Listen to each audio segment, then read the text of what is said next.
Estás escuchando Milenio 3 por Aluka Nanica. Ahora vamos a hablar de un animal muy especial, un animal que ha dado mucho que hablar en el mundo. Siempre se le ha relacionado, me decía hace poco el amigo Fernando Sánchez Dragó, con el mundo del ocultismo, con las presencias, con la brujería. Es, Yeray, este animal, ¿verdad? El gato que profetiza la muerte. ¿Qué se sabe? ¿Últimos datos? Pues mira, hay dos noticias de gatos, sí, que es uno el que profetiza la muerte y otro bastante extraño.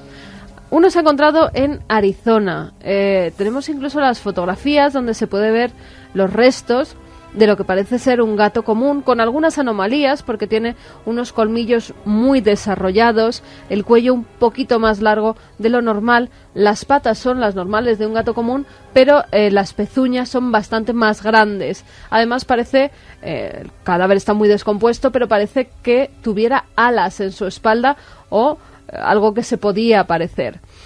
Los veterinarios que lo han visto todavía no saben de qué se trata. Incluso en un principio se dijo que podía ser esa mítica figura que todos relacionan con el chupacabras. Bueno, los veterinarios están haciendo diversas pruebas para ver si se trata de un gato común deformado, que tuviera algunas deformaciones y que el cadáver ha sido encontrado así por los cazadores, por una zona de Arizona que se llama San Carlos. Pero por el momento lo que sí que tenemos son las muestras y las fotografías. Si hay más noticias las daremos. Y viene ahora la historia de un gato muy poco común, un gato que se llama Oscar. Nos tenemos que ir hasta Estados Unidos, a una residencia de anciano donde vive este gato. A ver, Oscar. Ahí está Oscar. Bueno, yo no querría oír el maullido de Oscar. ¿Y por qué? Porque Oscar fue adoptado. Y fue adoptado con un fin: ser entrenado como gato de terapias para una residencia de ancianos y un centro de rehabilitación en Rhode Island. Las personas empezaron a darse cuenta, sobre todo los trabajadores, que a los 6 meses ese gato aparecía siempre en la cama de un difunto, en la cama de una persona que acaba de morir esa misma noche. Al principio lo dieron como una simple casualidad, pero cuando empezaron a surgir testimonios y testimonios de personas que decían que esa misma noche su compañero de al lado había recibido la visita de Oscar y que justo había muerto, pues empezaron incluso los estudios médicos, estudios como el de el médico David Dosa, que trabaja en esa residencia, que trabaja en esa residencia y que dice que puede deberse no a un fenómeno paranormal o un sexto sentido del gato, sino a unas feromonas, un olor que los humanos no podemos reconocer y que los gatos, en este caso sí, pero también en ese caso muchos gatos harían lo mismo que Oscar. ¿Por qué es especial? Oscar ha pronosticado ya más de 50 muertes en esa residencia y por el momento no hay una explicación científica de por qué a gente que a lo mejor está en una peor situación, está a punto de morir y Oscar no le va a visitar a la cama, va a otro y justamente ese otro que está mejor muere. Es algo que los médicos no se explican. Pero ¿tú te imaginas entonces estar en el hospital más o menos sano y que ves que poco a poco, por ejemplo, a estas horas de la noche, Oscar se te acerca? Claro, por eso la gente ya le ha cogido hasta un poco de pánico. Porque el gato normalmente convivía e incluso era una terapia de rehabilitación que se hace con animales, con perros, con gatos, que de verdad hay gente, ancianos que mejoran sus relaciones gracias a estos animales. Pero claro, ahora tienen pánico, cierran las puertas para que el gato no entre por las noches en su habitación, porque si reciben la visita de Oscar, saben que pronto van a morir. Vamos a dejar a Oscar tranquilo, porque su maullido a estas horas de la noche impresiona, sabiendo su extraña historia de animal sensitivo. Vamos a poner el piano de don Santiago Camacho, que se prepara para contarnos algo, como siempre, el en vez de la trama, que diría el mencionado Rivera, el en vez de la trama, la tramoya de las cosas, porque se ha hablado mucho de cierto encuentro, cierta reunión. Yo quiero saber más, quiero saber lo que nadie cuenta y solo cuenta el señor Camacho. Presidente Obama, congresistas, señoras y señores, gracias. Gracias por invitarme a participar en nombre de mi país, en nombre de España, en uno de los actos de mayor tradición y simbolismo en la sociedad americana. gracias a los senadores Klobuchar e Isaacson, y permítame que les hable en castellano, en la lengua en la que por primera vez se rezó al Dios del Evangelio en esta tierra. Pues ha sido noticia esta semana el desayuno nacional de oración al que ha acudido el presidente José Luis Rodríguez Zapatero como invitado de excepción. Y se nos ha dicho, ha sido tratado por los medios de comunicación y por los servicios informativos de esta casa con abundante información, pero se nos ha dicho que este acto estaba organizado por una organización de carácter ultraconservador y religioso. ¿Pero qué organización es esa? En el corazón mismo de la capital estadounidense ha surgido un grupo de poder, muchos lo llaman sociedad secreta, que ha alcanzado una inusitada influencia en la vida política de este país. Bajo el nombre de The Fellowship, la comunidad, la hermandad, se esconde una organización de inspiración religiosa cuyas directrices influyen en las decisiones de congresistas, de senadores y hasta de presidentes. Silenciosa, discretamente, desde hace más de 3 décadas, una suntuosa mansión en Virginia se ha convertido en un escondite privado utilizado por líderes mundiales del más alto nivel, miembros del Congreso y del Senado estadounidense, e incluso artistas de fama internacional como el cantante Michael Jackson, para esconderse en los momentos en los que quieren tratar con personas, con otros altos cargos, discretamente, con embajadores, y llevar ahí lo más secreto de la diplomacia estadounidense. La mansión pertenece a The Fellowship, una influyente ONG cristiana que patrocina, como hemos dicho, el Desayuno Nacional de Oración, un acto muy popular en Estados Unidos. Desde su mismo nacimiento, las actividades de este grupo han estado presididas por el secreto. De hecho, el grupo habría permanecido en el más absoluto anonimato, de no ser porque los redactores del redactivo californiano Los Angeles Times emprendieron en su día una investigación para esclarecer qué había detrás de esta organización. El resultado no pudo ser más asombroso. Desde hace por lo menos 50 años, The Fellowship ha ejercido una impresionante y desconocida influencia en la política estadounidense. Varios miembros del Congreso y Senado estadounidenses se han hospedado en la impresionante mansión que está en pleno Capitol Hill, en el meollo mismo del poder estadounidense. Parece ser que, de parte de sus inquilinos habituales, sirve además como punto de reunión, donde se celebran encuentros discretos entre políticos, personal del cuerpo diplomático destacado en Washington y otras figuras de relieve. Para hacernos una idea del grado de influencia que tiene esta organización, basta decir que tuvo un preponderante papel en los acuerdos sobre Oriente Medio firmados en Camp David en 1978, que no se podrían haber firmado de no ser por la intervención de miembros de este grupo. La mansión además se ha convertido en una suerte de santuario al que acuden muchos personajes influyentes en tiempos de tribulación. Es ya casi tradicional que congresistas y senadores que se están divorciando, por ejemplo, la utilicen como refugio mientras encuentran otra vivienda que la vivienda familiar que tuvieron. Y es que el credo de The Fellowship es ayudar a los de abajo ayudando a los de arriba. Así se establece una especie de cadena de favores, es decir, nosotros ayudamos a personas influyentes en momentos en los que lo necesitan y más tarde les solicitamos su ayuda para nuestras obras de caridad, servicios sociales, etcétera, etcétera. Pero ¿quiénes son los miembros de The Fellowship? Se trata de un colectivo muy heterogéneo, de difícil catalogación, ya que engloba funcionarios de alto nivel, industriales, financieros, políticos, religiosos. Lo que más les acerca a una sociedad secreta y se ha convertido en caballo de batalla entre sus detractores es el voto de silencio. Un voto de silencio riguroso sobre las actividades, las decisiones, los debates internos del grupo. Tanto es así que congresistas y senadores, amparándose en él, se niegan a hacer ninguna declaración sobre la organización, sus actividades o el grado de implicación que tienen en estas.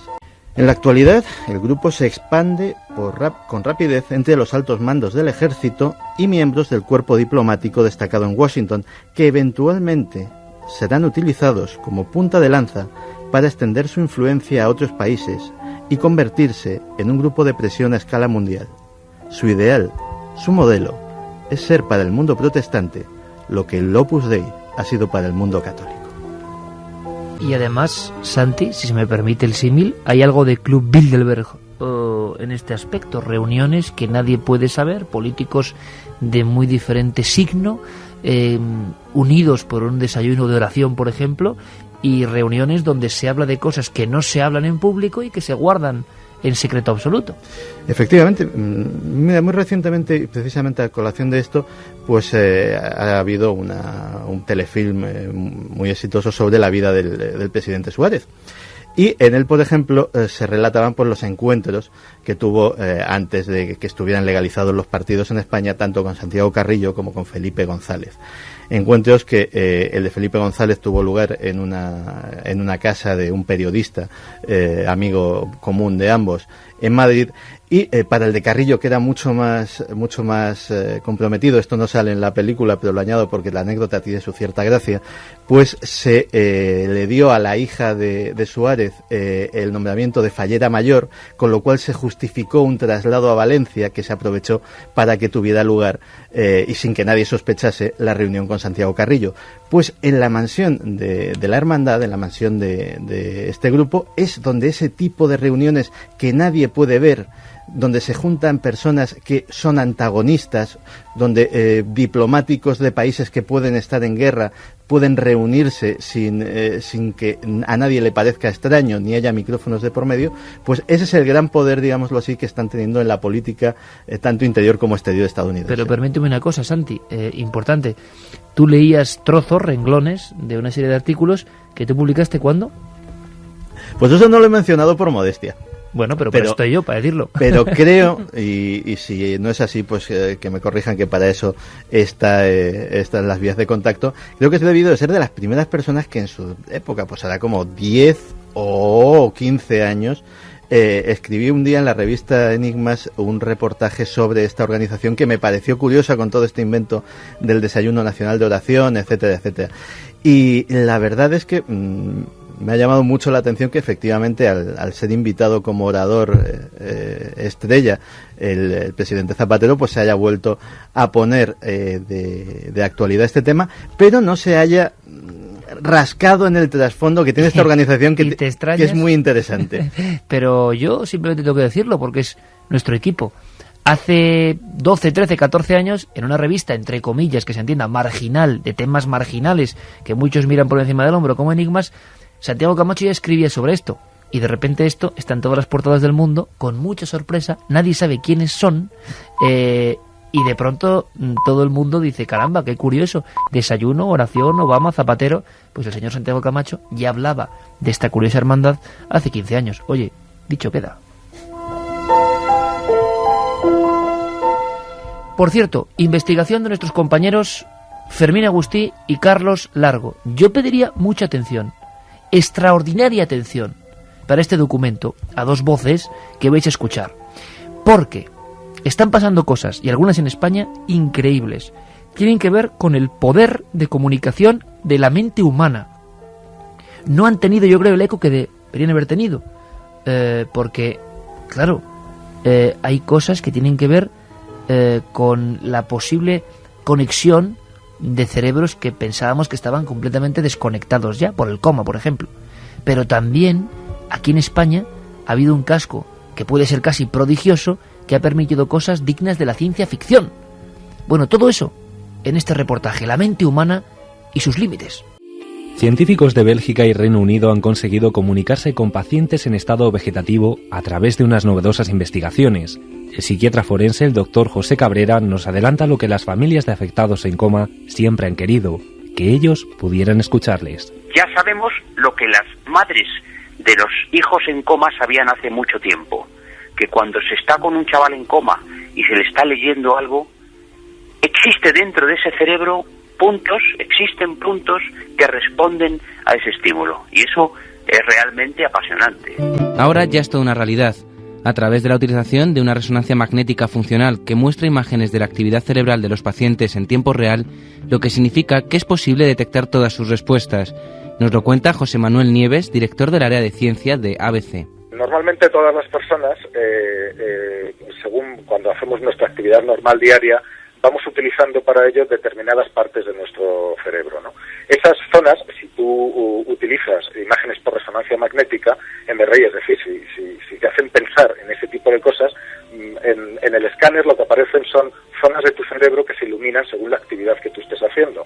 Por ejemplo, todas las actividades relacionadas con el movimiento, con el ejercicio y con el deporte iluminan dentro del escáner una zona muy concreta de tu cerebro. Y todas las actividades relacionadas con el recuerdo o con los lugares que te son familiares, como tu casa, iluminan otra distinta. Entonces, ¿qué es lo que hicieron los científicos? Cogieron a un grupo de pacientes que estaban en estado vegetativo y les sometieron a una serie de preguntas muy fáciles. Dijeron, imagínate que estás jugando al tenis. Al imaginarse que estás jugando al tenis, se ilumina la zona del cerebro propia de que estás haciendo una actividad física. Y ahí la tenemos. Después les dijeron, ahora imagínate que estás sentado tranquilamente en el salón de tu casa y se ilumina otra zona diferente. Teniendo esas dos zonas completamente identificadas, la cuestión es que lo que les dijeron fue utilizar esa información como si fueran respuestas sí y respuestas no. Sin embargo, a pesar del gran avance que supone este descubrimiento, los especialistas recomiendan ser cautos ante los resultados obtenidos en estas investigaciones. Los propios autores, como el Dr. Steven Laureys, nos advierten sobre los posibles problemas éticos que podrían conllevar. Abre un nuevo espacio donde pienso que necesitamos preparar lo que vamos a realizar con esta nueva tecnología. Podemos hacer grandes preguntas con ella y podría tener un importante impacto médico, ético y legal. Tenemos que pensar en cómo trasladarlo a la vida real y a las aplicaciones médicas. No solo los avances se producen a nivel internacional. Aquí en España, un grupo de científicos de neuroingeniería biomédica de la Universidad Miguel Hernández de Elche han creado un casco gorro que podría interpretar los pensamientos de personas discapacitadas y trasladarlos a un ordenador. Nos lo cuenta el investigador Eduardo Fernández. Básicamente se trata de registrar la actividad cerebral mediante electrodos similares a los electrodos que les ponen a una persona cuando va al hospital a hacerse un electroencefalograma.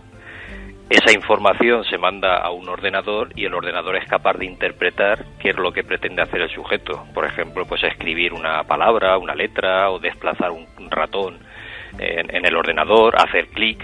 Cuando tú estás, por ejemplo, el ordenador te sugiere y se interpreta que quieres escribir, por ejemplo, una palabra, empieza a sugerirte letras, tú te fijas en una letra en concreto, si quieres escribir la A, y el ordenador detecta cuando estás fijándote en esa letra, hay una actividad cerebral concreta que es un poco lo que se está basando. Como vemos, una tecnología útil y práctica que sin duda alguna permitirá a cientos de personas afectadas a recuperar la esperanza y mejorar su día a día. Dentro del laboratorio lo que estamos trabajando es en desarrollar dispositivos y sistemas que puedan ayudar a mejorar la calidad de vida de personas que tienen problemas motores o sensoriales. En este caso estaría dirigida para personas con problemas motores, por ejemplo, pues tetraplégicos, personas con esclerosis múltiple en fases ya muy avanzadas, personas incluso pues con daño cerebral que no pueden utilizar sus extremidades. Hay que tener en cuenta que el sistema evidentemente es más lento que si puedes utilizar el ratón. Entonces está dirigido a ese tipo de personas y lo que hemos presentado en cualquier caso es una posible aplicación, pero el mismo tipo de tecnología se puede utilizar, por ejemplo, pues para que la persona pues pueda llamar a sus cuidadores si están en otra habitación, pueda encender o apagar la luz, encender la emisora de radio, de televisión, subir o bajar el volumen, etcétera. De hecho, estamos colaborando con asociaciones de afectados un poco para intentar priorizar aquellas necesidades que de entrada puedan ser más útiles. Ahora yo os lanzo la pregunta, ¿esto no es ciencia ficción? ¿Esto no es la ciencia ficción que de pequeños veíamos en las pantallas de la tele y del cine? Manejar aparatos con la mente, lo que yo creo que, nunca imaginé que se podría llegar a vivir y está empezando a pasar ya. Y además quiero romper una lanza en favor de científicos como este que nos hablaba, ¿no? Español, porque sí entraré un poco en mea culpa, hay que decirlo claro, en ocasiones cuando hablamos de la ciencia como una entidad que esconde pruebas, que a veces no nos permite con claridad, o ha sido muy escéptica en cuestiones que a nosotros nos interesan, la ciencia más dogmática, que no es la ciencia, sino personas concretas de la ciencia, que no han permitido que algunas cosas extrañas, misteriosas, apasionantes se abran paso. Tantas veces hemos contado la historia de Altamira y tantas cosas, ¿verdad? El dogma imperante. Bueno, pues a veces, repito también la palabra, por comodidad se dice, bueno, es que la ciencia no ha querido, la ciencia no. La ciencia también la compone gente como esta, gente que hace milagros para que gente que lo pasa muy mal intente vivir mejor. Personas que desarrollan su trabajo a veces con penuria económica increíble y que designan una parte de su vida en intentar, por ejemplo, crear este casco mágico, milagroso, que hace posible que personas que no se pueden ni mover, ni pueden hablar, de alguna forma tengan un nexo con nosotros. La ciencia también es esto, y hay que decirlo muy claro, y nos sentimos muy orgullosos de los científicos que siguen trabajando para construir un mundo mejor. No siempre la ciencia es el espectro de bata blanca que no permite, por ejemplo, que se hable de misterio, ¿no? Y hablando de esto, de las situaciones entre la vida y la muerte, el coma, estados de los que es muy difícil salir, bueno, pues recibimos habitualmente muchas cartas, ¿no? Pero Yerei pone esta música de Planeta Encantado porque algunas de estas cartas en papel nos emocionan, realmente nos emocionan. Es una carta para todo el equipo y creo que el equipo tiene que escucharla, todos, porque es una muestra de lo que genera también Milenio 3, ¿no? Y esto es muy importante para nosotros, esto es básico para nosotros, nos hace comprender la misión que tenemos, la misión como comunicadores, la misión como contadores de historias y de haceros pasar buenos ratos, por ejemplo en el hospital, ¿no?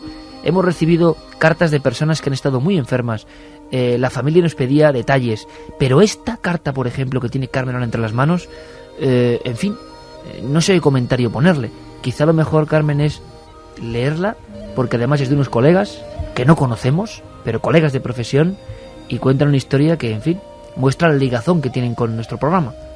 Pues sí, que era una carta que cuando llegaba a la redacción nos ponía todos los pelos de punta por lo sentida que es y por la situación que ha tenido que vivir la persona que nos la enviaba. Nos decía: hola Iker, me llamo Marian y soy la esposa de un gran seguidor tuyo, de tus programas, tanto en radio como en televisión, y de tus libros.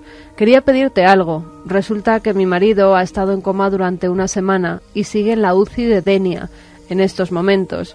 Cuando despertó ni tan siquiera recordaba de dónde era yo, pero lo primero que me dijo fue: tráeme el anillo y el libro de Iker Jiménez. Llevamos casi 5 meses de casados y la verdad es que ha estado realmente grave.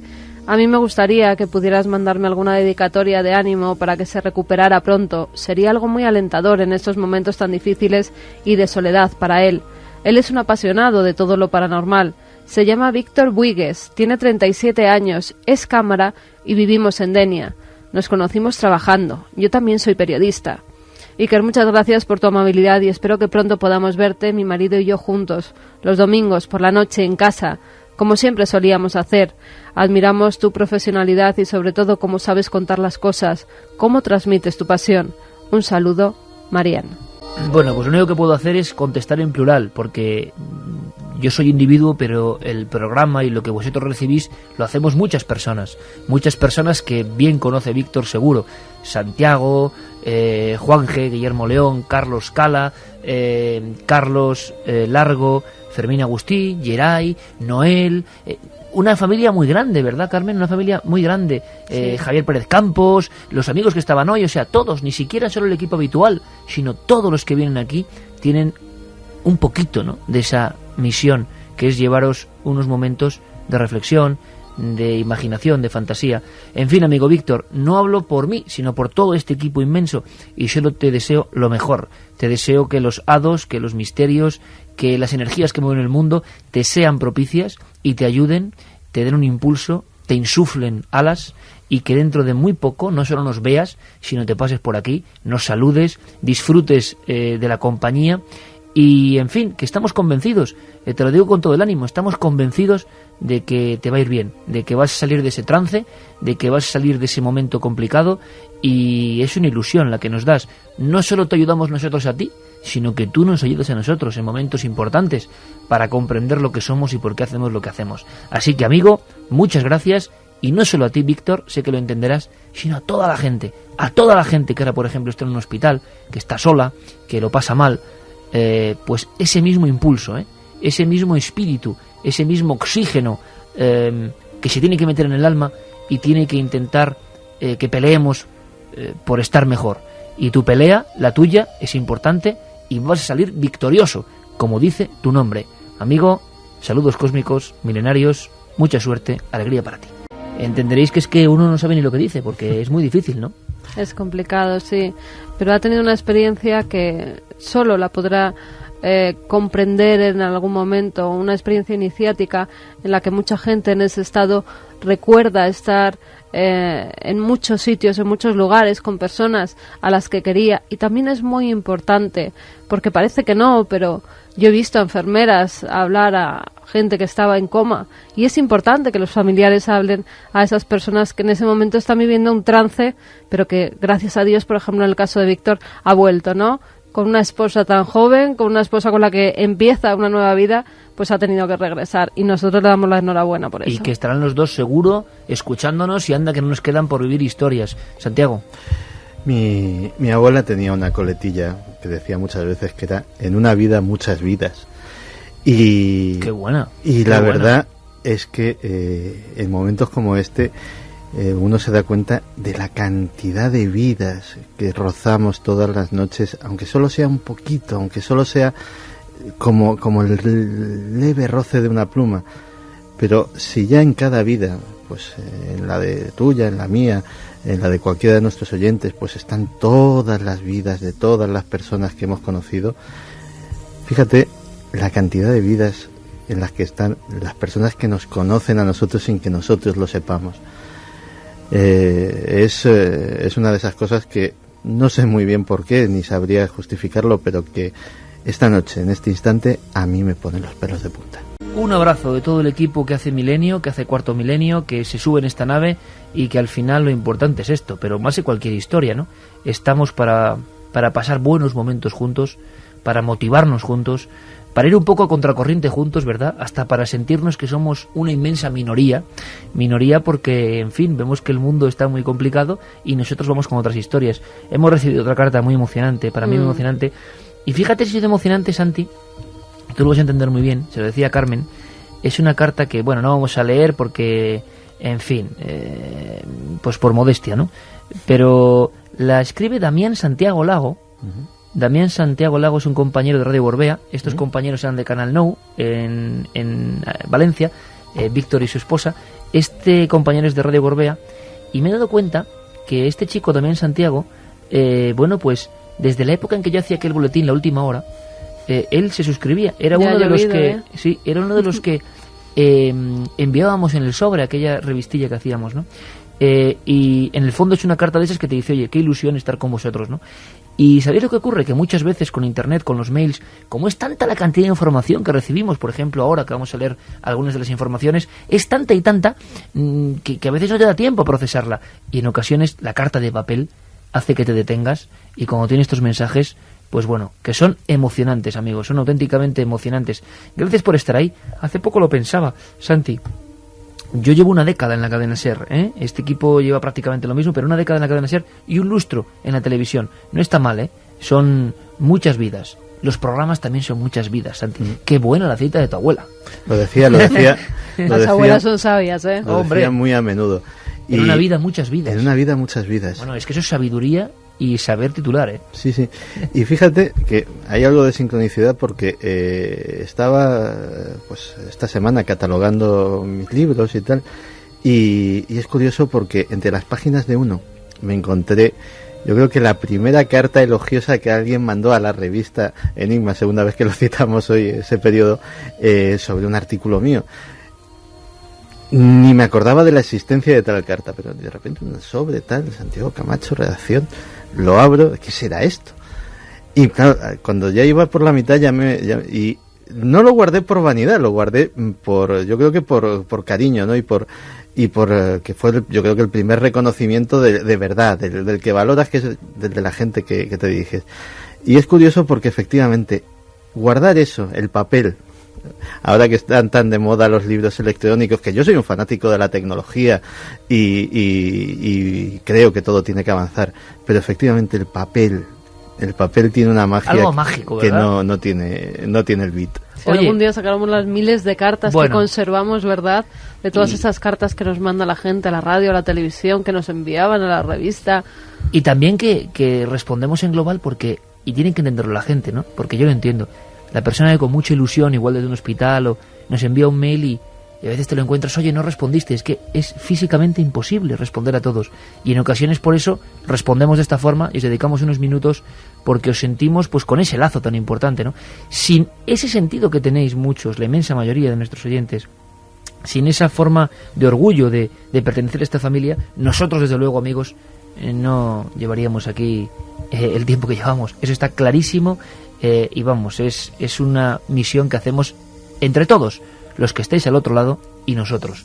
Por cierto, vamos a darnos una vuelta por la historia y ahora vamos con eso, con vuestras comunicaciones. ¿Cómo va la encuesta? La encuesta: ¿crees en las abducciones extraterrestres? Sí, 58,7%, no 41,3%. No está nada mal.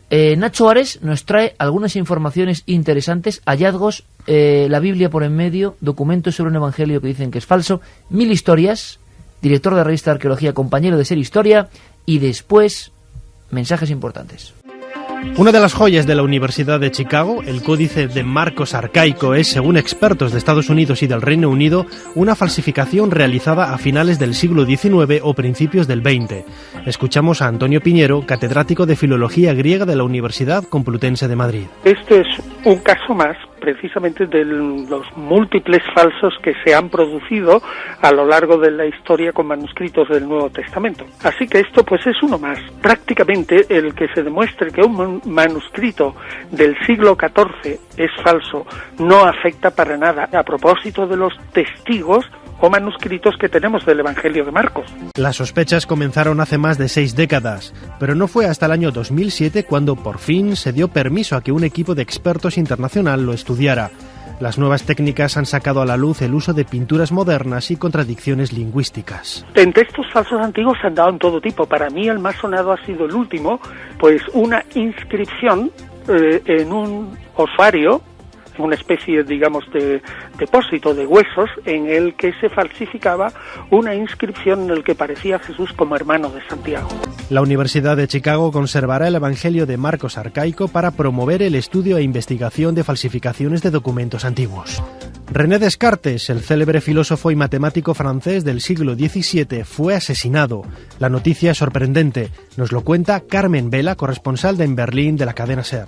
René Descartes para nosotros, este viajero incansable que recorrió Alemania, Holanda e Italia, además de su propio país, fue invitado por la reina Cristina de Suecia para visitar la corte en Estocolmo. Allí murió el 11 de febrero de 1650, a los 53 años de edad, oficialmente de una neumonía. Siempre hubo rumores en torno a las causas de su fallecimiento, pues Descartes tenía muchos enemigos, sobre todo entre los teólogos más conservadores que le acusaban de herejía.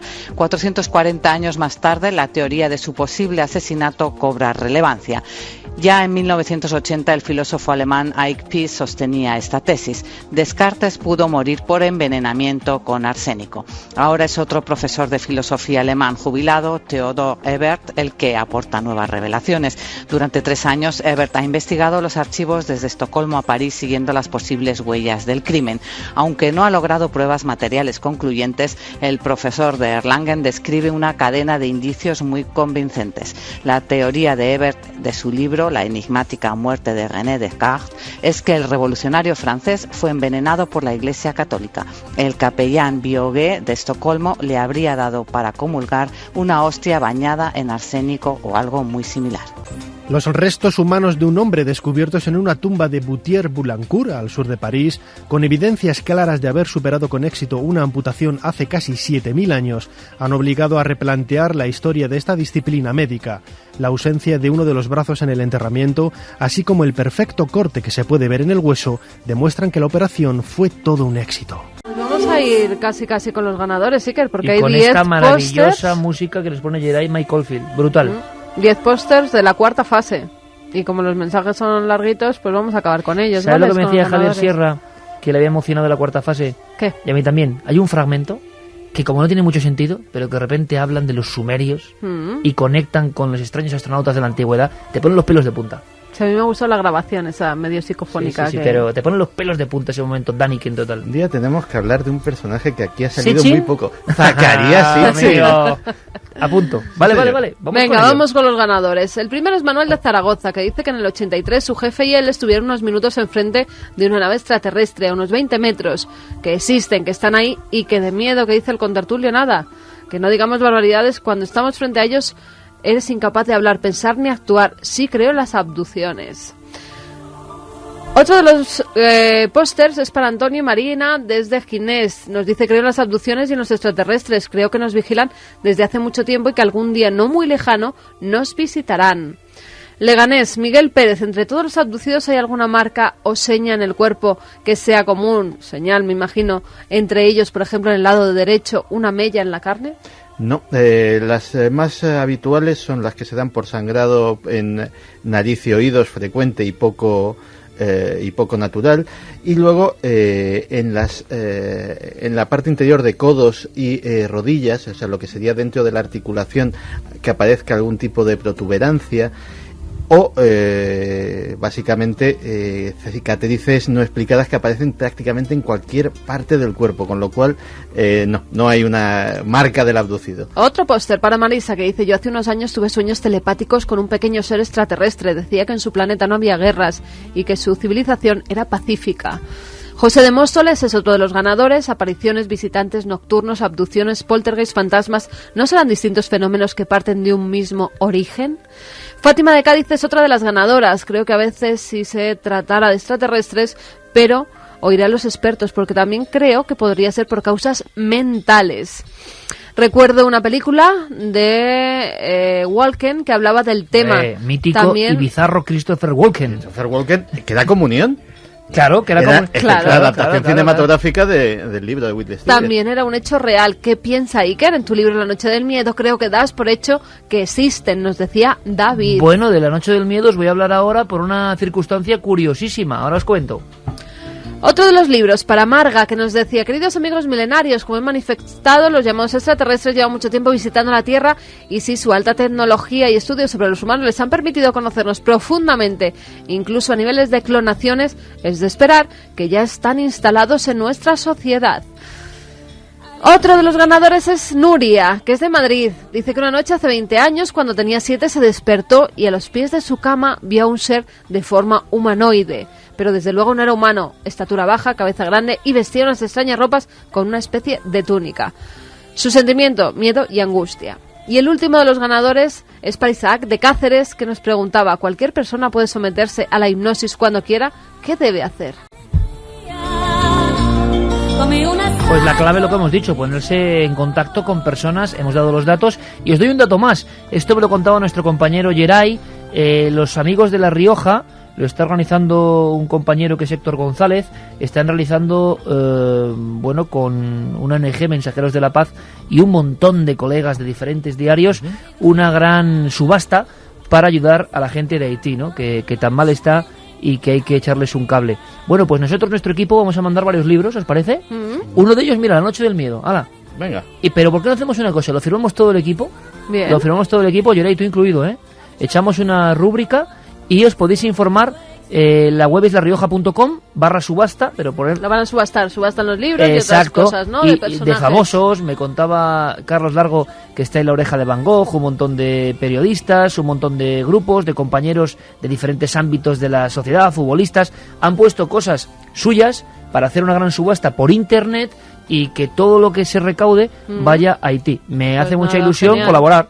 Pues claro que sí. ¿Vale? Vamos a mandar una serie de libros del equipo, firmados por todos. Ahí está el documento, nuestra ayuda, y espero que pujéis, no nos dejéis mal a los milenarios. Como decíamos, esta canción exacta, esta que es como un himno para toda esa gente, incluso a los que a veces no podemos responder por la cantidad de información que recibimos, los que estáis mal, con depresión, en casa, sufriendo pues dolor de cualquier tipo de enfermedad, con problemas sentimentales, a la gente que está ahora angustiada, para toda esa gente, nuestro convencimiento de que esta música es mágica. Solo escucharla ayuda. Estamos convencidos. Es una música seguro, capaz de curar el alma.